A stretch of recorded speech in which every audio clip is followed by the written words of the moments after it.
සුබ දවසක් ඔයාලා හැමෝටම සාදරෙන් පිළිගන්නවා මගේ YouTube channel එකට. අපි එහෙනම් කතාව පටන් ගමු. ඔයාලා මගේ channel එක subscribe කරන්න, වීඩියෝ එකට like එකකුත් දාන්න. මම උසස් පෙළට ජීව විද්‍යාව කරේ. අපේ ඉස්කෝලේ ජීව විද්‍යාව කරන ළමයි 4 දෙනයි හිටියේ. අපිට ඒ නිසා ජීව විද්‍යාවට කියලා වෙනම පන්ති කාමරයක් තිබ්බෙත් නෑ. කලින් ජීව විද්‍යාව උගන්වපු සර් අයින් වෙලා අපිට අලුත් ටීචර් කෙනෙක් ආවේ ඔය කාලෙම තමයි. ටීචර් ගැන කිව්වොත් අවුරුදු 35ක විතර තරුණ පෙනුමක් තිබ්බ සුදු ලස්සන ටීචර් කෙනෙක්. පුකත් ඇගේ ගානට ලස්සනට රවුමට තිබ්බ.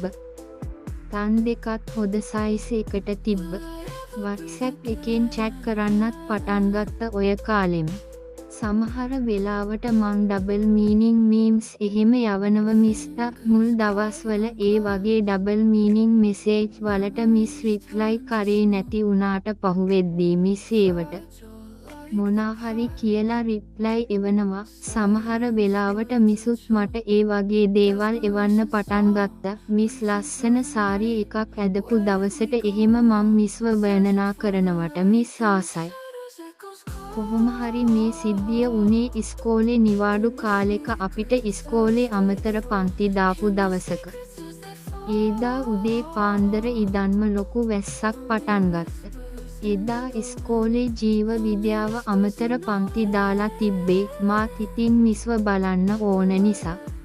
බ්ලවුස් එක ටිකක් ට්‍රන්ස්පේරන්ට් වෙලා ඇතුලේ ඇදලා හිටපු බ්‍රා එකත් යන්තම් පේනවා. මාත් මිස්ගේ ඇගේ ලස්සන බල හිටිය. මට ඉන්නම බෑ නැගලා උපරිමටම. මිස්ගේ ස්කර්ට් එකත් ටයිට්, ඒ නිසා පුකත් ලොකුවට කැපිල පේනවා. පෑන්ටියේ දාරෙත් පේනවා ස්කර්ට් එක ටයිට් නිසා. කොහොම හරි එදා අනිත් ළමයි හිටියේ නැති නිසා මිස් මගේ එහා පැත්තෙන්ම ඉඳගෙන ඉගැන්නුවේ. මට දැන් මිස්ගේ ස්කර්ට් එකේ සයිඩ් කට් එකෙන් මිස්ගේ සුදු කකුල පේනවා. මාත් පුටුවෙන් ඇත තියාගෙන මිස් උගන්වන එක අහගෙන හිටිය. එදා ප්‍රජනනය පාඩම කරේ. මාත් ඉතින් මිස්වත් අවසන්නත් එක්ක පාඩමට අදාළ නොවන ඒව පවා මිස්ගෙන් ඇහුව. මිසුත් මාත් එක්ක ඒ දේවල් ඕපන් කතා කරා. ඔය අතරේ මගේ අත වැරදීමෙන් මිස්ගේ ස්කර්ට් එකේ කට් එකෙන් එළියට නිරාවරණය වෙලා තිබ්බ කකුලේ ගෑවුණා. මිස් මුකුත් වෙනසක් නැතුව පාඩම කියලා දෙනවා. මං හිතලම ආයෙත් පාරක් කකුලේ අත වැද්දුව. අත වද්දලා මං අත එහෙම්ම තියාගෙන හිටිය. මිස් කකුල එහාට කරගත්තෙත් නෑ. මටත් උපරිමට නැගලා තිබ්බේ. මගේ කලිසමත් පිම්බිලා. මාත් මිස්ව මෝල් වෙන විදියට සෙක්ස් සීන් ගැන එක ඒව ඇහුව. ඒ ගමන් කකුලේ වද්දගෙන හිටපු අත එහෙට මෙහෙට කරා මගේ පිට. අල්ලෙන් මං මිස්ගේ කකුල අත ගෑවේ. මිස්වත් ඇවිස්සීලා මිස්ට පාඩම කියලා දෙන්න වචනත් පැටලෙනවා. මං මිස්ගේ කකුල සයිඩ් එකෙන් අත ගාන එක නවත්තලා මිස්ගේ කකුල උඩින් හොදට අත තිබ්බ. මිස් ඇස් දෙක පියාගෙන තොල හපාගත්ත. මාත් මිස්ගේ කර වටේ අතක් දාගෙන ළඟට අරගත්ත ගමන් තොල් දෙක කිස් කරන්න ගත්තා. මිස් ටිකක් මගෙන් බේරෙන්න වගේ හැදුවට මම තදින් අල්ලගෙන තොල දැම්ම. ඒ ගමන් මම මිස්ගේ කකුල මිරික ගල අත ගෑව. මිසුත් කෙදිරි ගානවා. මං මිස්ගේ කට ඇතුළට දිව දාලා මගේ දිවෙන් මිස්ගේ දිව හුරත් කරද්දී මිස් මගේ තොල් තදින් හැපුවා. මාත් මිස්ගේ කරට දාගෙන හිටපු අත පාතට අරන් තනයක් මිරිකුවා. මිස් මගේ උරහිසෙන් ඔළුව තියාගෙන ඇස් දෙක වහගෙනම ආතල් එක විදිනවා. මම මිස් ඇදගෙන හිටපු බ්ලවුස් එකේ බොත්තම් එකින් එක ගැලෙව්වා. මිසුත් මගේ කලිසම උඩින් අතක් තියලා පොල්ල අත ගන්න ගත්ත. මම ඔය අතරේ මිස්ගේ බ්‍රා එකට උඩින්ම තන් දෙක ඉම්බා. මට ඉන්නම බැරි වෙලා තිබ්බේ. මම පුටුවෙන් නැගිට්ටා. මිස් මගේ කලිසමෙන් පිම්බිලා පේන පොල්ල දිහා බලන් ඉඳලා මගේ කලිසමේ සිප් එකයි බටන් එකයි ගලවලා පාත් කරා. මගේ ජොකා ඉරෙන්න වගේ.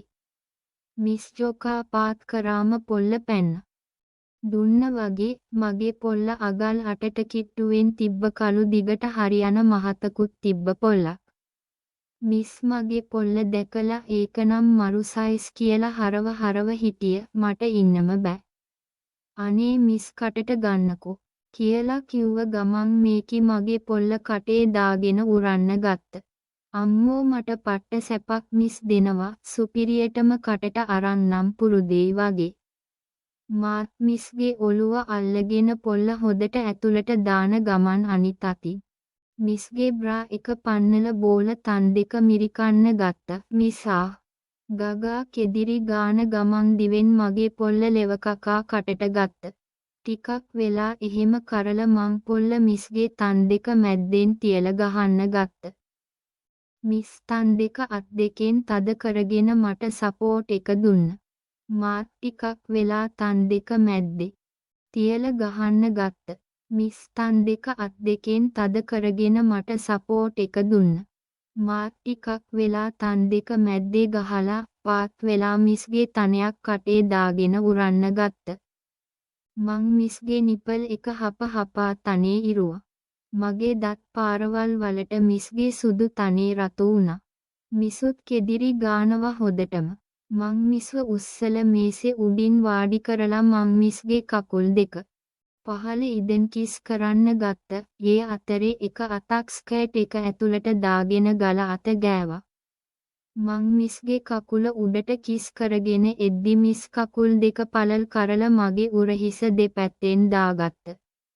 මාත් මිස්ගේ සුදු කකුල් දෙක ලෙවකකා කිස් කරගෙන උඩට ආවා. ටිකක් වෙලා ගල් දෙකම හප කිස් කරල මං මිස්ගේ පෑන්ටිය උඩින් හුත්ත ඉබින්න ගත්ත. මිස්ගේ පෑන්ටිය තෙත් වෙලා හොදටම ගෑණි මම හුත්ත කිස් කරනකොට කෙදිරි ගානව ඉවරයක් නැතුව. මම මිස්ගේ පෑන්ටිය ගැලවුවා ස්කර්ට් එකත් එක්කම. අම්මෝ පිස්සු වගේ මට මං ආයෙත් හුත්ත උඩින් කට තියාගෙන ලෙවකන්න ගත්ත. ජූස් ගලල හුත්ත දිලිසෙනවා. මාත් හොදට දිව දදා ලෙව කෑවා. මිස්ගේ හුත්ත වටේ ලාවට මවිල් ගස් වැවිල තිබ්බ. හුත්ත ලස්සනට රෝස පාටට තිබ්බ. මං ඇගිලි දෙකක් හුත්ත ඇතුළට දාගෙන ගහන ගමන් ක්ලිට් එක ලෙව කෑව. ටික වෙලාවක් මං එහෙම කරල නවත්තලා නැගිට්ට. මිසුත් මේසෙන් බැහැල මගේ ළඟ දනගහගෙන මගේ පොල්ල කටේ දාගෙන උරන්න ගත්ත. ඒ අතරේ මං මිස්ගේ බාගෙට ගලවලා තිබ්බ බ්ලවුස් එකයි බ්‍රා එකයි ගලවලා අයින් කරා. මිස් දැන් අමු හෙළුවෙන්. මට නිකන් පිස්සු වගේ. මම මිස්ව නැගිට්ටුවලා මේසේ උඩින් වාඩි කරල කකුල් දෙක පළල් කරන්න කිව්වා. මිසුත් කකුල් දෙක හොදට පළල් කරගෙන මගේ ඇග වටේ ඔතාගත්ත. මම පොල්ලට කෙල ටිකක් ගාලා මිස්ගේ හුතු තොල් මැද්දෙන් තියලා ඇතිල්ලුවා. ටිකක් මිස්ට සැප වැඩි කමට කෙදිරි ගාගෙන මේසේ උඩ හාන්සි වුණා. මාත් මිස්ගේ හුත්ත ඇතුළට පොල්ල බැස්සුවා. ටිකක් වෙලා බස්සලා එළියට අරන් ආයෙත් බස්සලා ගහන්න ගත්ත. මිස්ගේ කෙදිරි ගාන සද්දේ එන්නම වැඩි වෙනවා. මාත් ටිකක් වේගේ වැඩි කරල ගහන්න ගත්ත. මිස්ගේ තන් දෙකත් මිරිකන ගමන්. ටිකක් වෙලා ගහලා මිස්ව අනිත් පැත්තට හරවලා ගහන්න ගත්ත. මිසුත් එක දිගටම කෙදිරි ගානවා. ආහා හයෙන් ගහන්න පුතේ කියා. මං ගහන පාරවල් වලට චක ගාලා සද්දෙත් එනවා. තව ටිකක් වෙලා ගහද්දි මිස් එක පාරම ගැස්සිලා නැවතුනේ. ආහා ගගා බෙරිහන් දීගෙනම. මාතේට එක දිගටම නවත්තනේ නැතුව මිස්ට ගහගෙන ගියා. මිස්ගේ කටේ සද්දෙට සිකුරිටි අංකලයටවත් ඇහි කියලා මං බයේ මිස්ගේ කටත් තද කරගෙන ගැහුවා. ටිකකින් මට බඩු යන්න ආව නිසා මං පොල්ල එළියට ගත්ත. හුත්තෙන් එළියට ගන්නවත් එක්කම කැරි පාරවල් කීපයක් විද්ද මිස්ගේ පිටටයි පුක උඩටයි. මාත් පැත්තකට වෙලා හති ඇරිය. මිස්ටත් හොද ගණන්. කොහොමද පුතේ ඔච්චර හොදට සැප දෙන්න පුරුදු වුනේ? මිස්ගෙනුත් මං අහන්න ඕනේ ඒකම තමයි. මිස් නම් සුපිරි කියලා මං මිස්ට තොලක් දදා හිටියේ ටිකක් වෙලා. මට මිස්ව හැමදාම ඕන වෙයි. මං ආස ඇති හැමදාම මට අරින්නනේ. කොහොම හරි අපි තව ටික වෙලාවක් කතා කර ඉදලා ඇදුම් ඇදගෙන පිටත් වුණා. අපි පහලට ඇවිත් එනකොට සිකුරිටි අංකල් ගහක් යට බංකුවක ඉඳගෙන ඉඳලා අපිව දැකලා නැගිටලා ආවා. මිස් පාඩම ඉවරද කියලා හෙන කුපාඩි හිනාවක් දාගෙන ඇහුවා. ඒ අහපු විදියට මිස්ගේ මූණ රතු වුණා. මටත් හීන් දාඩිය දැම්ම. මිස් ඔෆිස් එකට ගිහින් පොතේ අත්සන් කරලා යන්න කියලා සිකුරිටිය මිස්ට කියලා ඔය ළම යන්න දැන් කියලා මාව යැව්වා. මාත් ටිකක් දුරට ඇවිදගෙන ගිහින් හොරෙන්ම මිසයි සිකුරිටි අංකලේ යන දිහාට ෆලෝ කරා. මට දැනගන්න ඕන උනේ අංකලයට අපේ වැඩේ මාට්ටුද කියන එක. මූ මිස්ට ඔෆිස් එකට යමු කිව්වට ටොයිලට් තියෙන පැත්තට තමයි ගියේ. මාත් ටොයිලට් එක එහා පැත්තෙන් ගිහින් කවුළුවකින් එබිල බැලුවා. ටොයිලට් එක ඇතුළට මිස්වත් ඇදගෙන ඇවිත් මූ මිස්ව බිත්තියට හේතු කරගෙන බලෙන්ම කිස් කරන්න ගත්තා. මිස් අංකලයව තල්ලු කරන්න හැදුවට හරි ගියේ නෑ. අන්තිමට අංකලය මිස්ගේ කම්මුලට පාරක් ගැහුවා. තොට හුකලමයි යවන්නේ අද මං කියලා ආයෙත් කම්මුලට පාරක් ගැහුවා. ඔය අතරේ මම ඉක්මනට මගේ ෆෝන් එකෙන් ඔක්කොම වීඩියෝ කරන්න ගත්තා. මිස්ගේ කම්මුලට ගහලා සිකුරිටිය උගේ ඇදුම් ගැලෙව්වා. මිනිහ අවුරුදු 60ක් වගේ ඩයල් එකක්. උගේ පොල්ල කෙලින් වෙලා තිබ්බේ. මිස් ඇස් දෙක වහගෙන අඩන්න ගත්ත. මූ කොණ්ඩම් එකක් කඩලා පෙයට දාගත්ත. මූ බලෙන්ම මිස්ගේ බ්ලවුස් එක ගලවලා බ්‍රා එකෙන් තන් දෙක එළියට අරන් උරන්න ගත්ත. මිස්ට කර කියාගන්න දෙයක් නැතුව පින්සෙන්ඩු වෙනවා. ටික වෙලාවක් ඩොගී විදියට හුකල මිනිහ මිස්ව බිත්තියට හේතු කරලා හුකන්න ගත්ත. ඒ යකා හුකන ගමන් මිස්ගේ ඇගට චටාස් ගාලා අත්ලෙන් ගහනව මිස් බෙරිහන් දෙනවා ඉවරයක් නැතුව.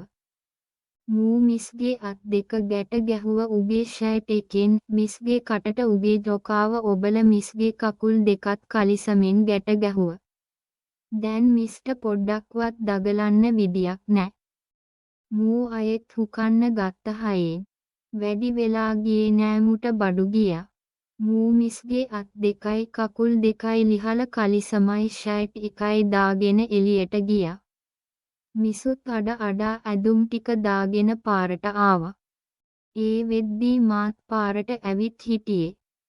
කොහොම හරි එදා සීන් එකෙන් පස්සේ මම මිස් එක්ක නිතරම වගේ සෙට් වෙලා සෙක්ස් කරා. සිකුරිටියත් මිස්ගෙන් ආයේ හුකන්න සෙට් කරගන්න ට්‍රයි කරාට මිස් මග ඇරිය. හැබැයි මිස්ට මාත් එක්ක දිගටම සෙක්ස් කරන්න ඕන වුණා. මට සුපිරිම සැපක් දුන්න. ඒ වගේම මාත් මිස්ව උපරිම සතුටු කරා. අද කතාව හොඳයි නම් ලයික් එකක් දාලා සබ්ස්ක්‍රයිබ් කරන්න අමතක කරන්න එපා. තවත් වීඩියෝ එකකින් හමුවෙමු.